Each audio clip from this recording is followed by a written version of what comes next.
नमस्कार, बीसीएनसी न्यूज मध्ये आपल्या सर्वांचं स्वागत। बघूया आजचं सविस्तर वृत्त। माननीय श्री अनिल भाऊ चौधरी यांचा अधिकृत बीजेपी प्रवेशाचा कार्यक्रम नुकताच पार पडला। यावेळी विरोधी पक्षनेता माननीय श्री एकनाथरावजी खडसे व माननीय आमदार गिरीश महाजन यांची प्रमुख उपस्थिती पाहायला मिळाली। यांसह मान्यवर देखील या ठिकाणी मोठ्या संख्येत हजर होते। नगरपालिका माजी प्रभारी नगराध्यक्ष माननीय श्री अनिल भाऊ चौधरी यांचा अधिकृत बीजेपी प्रवेश कार्यक्रम नुकताच पार पडला। यावेळी विरोधी पक्षनेता माननीय श्री एकनाथरावजी खडसे, माननीय आमदार गिरीशराव महाजन यांची प्रमुख उपस्थिती पाहायला मिळाली। बीजेपीचे मफलर घालून या ठिकाणी मान्यवरांनी केला अनिल भाऊ चौधरी यांचा सत्कार।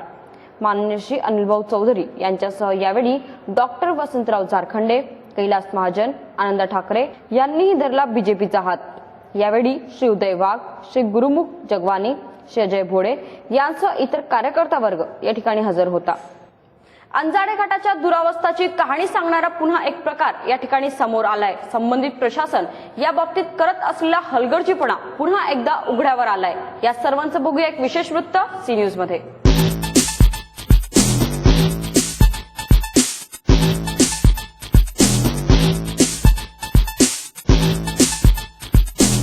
55L3736 या क्रमांकाचं कंटेनर या ठिकाणी यावलवरून भुसावळ येथे येत असताना अंजाळे घाटात फसलं। या गाडीचा खालचा भाग निमुळता असल्यामुळे वाहन चालकास त्याचा अंदाज येऊ शकला नाही व यामुळे हे कंटेनर या ठिकाणी फसलेलं होतं।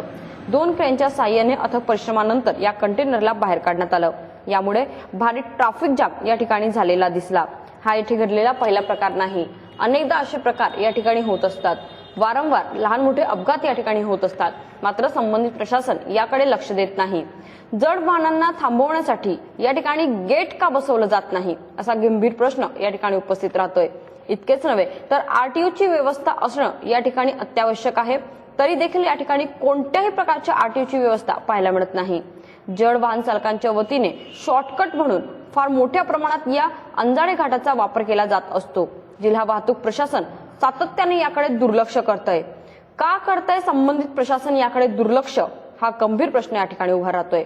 गेल्या वर्षभरात जड वाहन अडकून जाण्याची ही तिसरी घटना या ठिकाणी घडली आहे, मात्र तरी देखील प्रशासन याबाबत कोणतीही आवश्यक ती हालचाल करण्यास तयार नाही, ज्यामुळे सुज्ञ नागरिकांकडून या ठिकाणी कार्यवाहीची मागणी केली जाते। भीमवाडी या ठिकाणी आयोजित भीमगीत गायनाचा कार्यक्रम नुकताच पार पडला। फार मोठ्या संख्येत श्रोतागण या ठिकाणी उपस्थित दिसून आले। यांसह मान्यवरांची हजेरी देखील पाहायला मिळाली। भुसावळ येथील रेल्वे दवाखाना मागे असलेल्या भीमवाडीमध्ये भारतरत्न डॉक्टर बाबासाहेब आंबेडकर यांच्या जयंतीनिमित्त सामाजिक कार्यकर्ते दादा निकम यांनी सुप्रसिद्ध गायिका कल्पना खंडेराव, सुप्रसिद्ध गायक कुणाल बोरडे यांचा सामाजिक प्रबोधनाचा भीमगीत गायनाचा कार्यक्रम आयोजित केलेला होता। या सामाजिक कार्यक्रमासाठी माजी आमदार संतोषभाऊ चौधरी, नगरसेवक युवराज लोणारी, माजी नगरसेवक रमेश मकासरे, सामाजिक कार्यकर्ते विजय साळवे, गणेश जाधव, उल्हास पगारे, ॲडव्होकेट धनराज मगर आदी मान्यवरांची विशेष उपस्थिती दिसून आली। या प्रसंगी कार्यक्रमाचे आयोजक दादासाहेब निकम यांच्या हस्ते माजी आमदार संतोषभाऊ चौधरी, बीसीएनचे पत्रकार छोटू भाऊ व सुनील आराख यांचा सत्कार करण्यात आला। या सामाजिक प्रबोधन गायनाचा आनंद उपभोगण्यासाठी शहरातील विविध भागातून श्रोतेगण या ठिकाणी दाखल झालेले होते। यावेळी महिला वर्गाची देखील हजेरी विशेष पाहायला मिळाली। धन्यवाद।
पोलीस वसाहतीची अवस्था अतिशय दयनीय पाहायला मिळत आहे। या ठिकाणी कोणत्याही प्रकारे सोयी सुविधा उपलब्ध करून दिल्या जात नसल्यामुळे या ठिकाणी रहिवाशांकडून मोठी असुविधा व्यक्त केली जाते। संबंधित प्रशासनाने तात्काळ याबाबत योग्य ती कार्यवाही करणे आता आवश्यक बनलंय।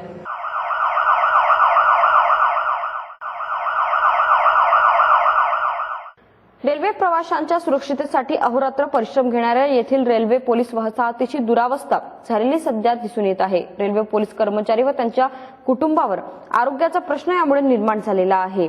यावल रोडवरील सेंट अलायसेस हायस्कूलच्या बाजूला रेल्वे पोलीस वसाहत आहे। मात्र या वसाहतीवर लक्ष घातले असता येथील घाणीचं साम्राज्य व त्यात जमा झालेली जीवनावश्यक असुविधा वस्तूंमुळे या ठिकाणी निवास करणं देखील जिकिरीचे झालेले जाणवते। स्लॅब पावसाळ्यात गळत असल्याने पोलीस कर्मचारी व कुटुंबियांना त्रास या ठिकाणी सहन करावा लागतो। गटारीत तुंबून भरलेला असून त्यांचा सांडपाण्याचा वास सर्वत्र पसरलेला असतो। डासांचा प्रादुर्भाव फार मोठ्या प्रमाणात या ठिकाणी जाणवतो। सेफ्टी टँकचे घाण पाणी वाहून जाण्यासाठी आउटलेट नसल्याने हे पाणी निवासस्थानाच्या मागे तुंबून राहते, ज्यामुळे संपूर्ण दुर्गंधी या परिसरात पसरलेली असते। रेल्वे पोलीस वसाहतीत दूषित व जंतू मिश्रित पाण्याचा पुरवठा होत असल्याचं देखील या ठिकाणी रहिवाशांच्या वतीने म्हटलं जातंय। एकंदरीत फार मोठ्या प्रमाणात या ठिकाणी समस्या असून संबंधित प्रशासनाने याकडे लक्ष देणे आता जिकिरीचे झालंय।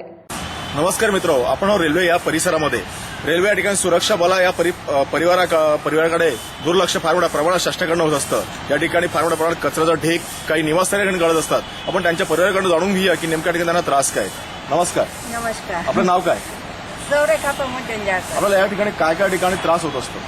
आम्हाला भरपूर त्रास आहे, एवढा त्रास आहे की आम्ही सांगू नाही शकत। म्हणजे पाणी नाल्या पूर्ण गच्च भरलेल्या आहे, पिण्याचं पाणी तर एवढं घाण आहे की ते आम्ही पिऊ सुद्धा नाही शकत। एवढं त्यामध्ये लाल बारीक बारीक काळ्या पण येतात, माती पण येते, तेवढं घाण पाणी प्यावं लागते।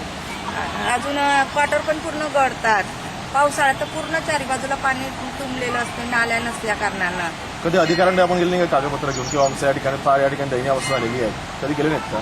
लेडीज तर नाहीच निघत नाही का घराच्या बाहेर, माणसं आणि ड्युट्यांना जातात। लेडीज म्हणतात तो जाईल आपल्याला काय करायचं। भरपूर वेळेस आम्ही कंप्लेंट केल्या, आमच्या घराला अप्रमाणात चिरा पडलेल्या आहे। खूप वेळेस आम्ही कंप्लेंट करायला गेल्यावर ते अधिकारी म्हणतात की वो आमचे माणसं इथं हजर नाहीये, आम्ही इथे नाहीये, त्यामुळे आम्हाला स्वतः काही वेळेस रिपेअर करून घ्यावं लागतं। आजही तुम्ही आमच्या क्वार्टरमध्ये येऊन बघू शकता की आमच्या घरात कशा चिरा आहे आणि कशी अवस्था आहे आमच्या घरामध्ये। आणि आमच्या जो लहान लहान मुलं आहे आम्ही तरी त्या अवस्थेत तिथं राहतोय। आमच्या घराला इतक्या चिरा पडलेल्या आहे की त्यातून साप चिचू काटा सर्व येण्याची भीती आहे, पण तरीही आम्ही या क्वार्टरमध्ये राहतोय।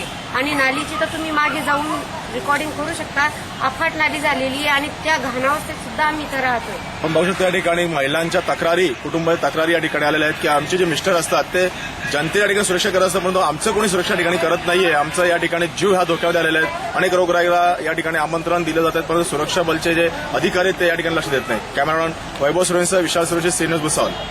खडका रोड परिसरात असलेल्या पापानगर परिसरातील रफिक मांडेवाले या इसमाने आत्महत्या केली। याचं आत्महत्येचं कारण अद्याप उघडकीस येऊ शकलेलं नाही। पोलीस प्रशासन याचा पुढील तपास करत आहे।